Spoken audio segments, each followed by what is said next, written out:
Hi, language artists. As we get closer to the end of the semester, we're also getting closer to our end of semester exam. This exam covers everything that we've learned from APEX this semester, so units 1 through 4. And today I wanted to teach you just a strategy that can help you review this information and learn it even better. So I call this strategy sorting vocabulary. Those of you who are with us in our help session on the 20th will recognize the strategy because we started doing it there. This strategy definitely works better with 2 to 4 people, so you could use your learning coach. If you have an online study group, that would work too. The first step is to note important vocabulary. The second step is to select a sorting strategy. The third step is to sort with your group in a meaningful way and explain why you are sorting the words as you are. And finally, repeat with a new sort.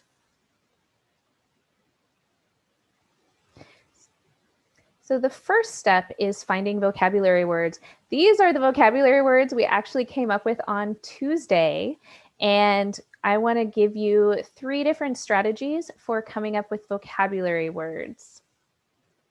So the first step is identifying vocabulary words or important words from the material that you are learning. I want to give you 3 different strategies for doing this. Strategy 1 is finding the words in your head. Think back over what you've learned and think, like, what was really important? Well, we've done summaries. Wow, I've done plot a lot especially with our novel responses. And as you get these words, you want to start writing them down. You can write them down on note cards. Just make sure it's like 1 per card. You could write them down on little sticky notes, or you could do them in a digital format, which is what we did in class and what I will show you later. So 1 is from your head.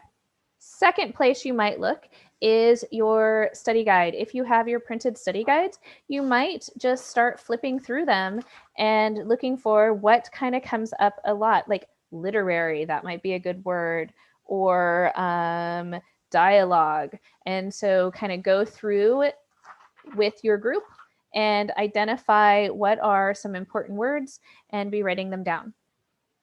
The third place you might look is actually in APEX. And the method that I would recommend, because it forces you to go back and review all of the units, is to actually go to each unit, open the unit, go to the study section of it, and read through and kind of pick out what are some important words, like I might say characterization or character or description, and then go through and do this with each of the units. Why this is especially effective is because it makes you reread and kind of skim all of the information that you've learned so far. The other place that you can go is actually over to Unit 5. Unit 5 is just our semester wrap up. The review 5.1.1 is your review for the exam, and it actually has all of what APEX says are the important words, and you could just use those. So it has Unit 1, Unit 2, and so on. Once you've chosen your vocabulary words, and you'll notice here I've written them down each in its own individual rectangle or, on your note cards, you're going to want to think of a way to sort them. You can sort them any way you want. There is not a right or wrong answer. These are some ways that we came up with during our help session. Words I know, words I don't know, most common to least common, chronological, oldest to newest, cause effect, main ideas and subtopics. There's lots of ways. If you come up with other ways, try them out. It would be awesome. So I'm going to show you a couple different ways that how this might go. So the first sort that I'm going to show you is maybe I'm going to think about like sorting the words from most important to least important. And so I'm going to go back to my vocabulary words, and I'm thinking, wow, this is really a little bit overwhelming. So I'm just going to take some of them. If I had them written on note cards, I might just take some of them and put the rest of them aside.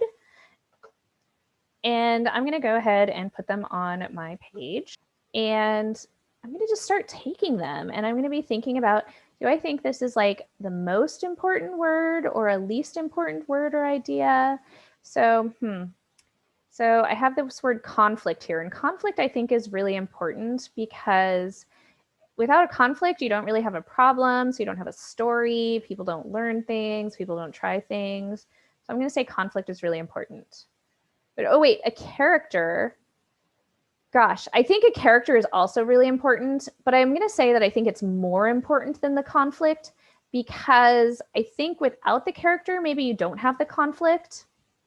I think dialect, I'm going to say that I think that's kind of like less important. Like it gives you information about the character, but maybe it's not like the most important thing. There are other things that are maybe more important than dialect. So language artists, so you see what I did here. What I did is I figured out a way to sort. In this case, it was most important to least important. I took some of the words and I started putting them in that sort where I thought they'd go.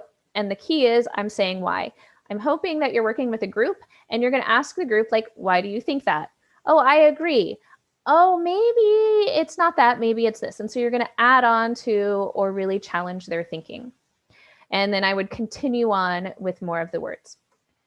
Another way that you might try is to like categorize them. Remember, there's lots of ways to categorize things. So this one, like, first of all, I had to think of some categories. So the categories that I thought of was like words like on the page and in my head. Those were my two categories. I probably want to do more, but that's where I'm starting with. And I took some of the words. And so like first one, theme. I'm thinking theme is probably in my head because it's something that I have to figure out. Usually stories don't say, and the theme of the story is. And then like the word summary, I think that really goes like on the page because it's like what's said on the page just condensed a little. And captions, another word on here. I think that's also on the page because those are just it's like the words underneath the picture. Author's purpose. Oh, that's probably in my head because I kind of have to figure that out. Is the author trying to persuade me? Are they trying to inform me? Are they trying to entertain?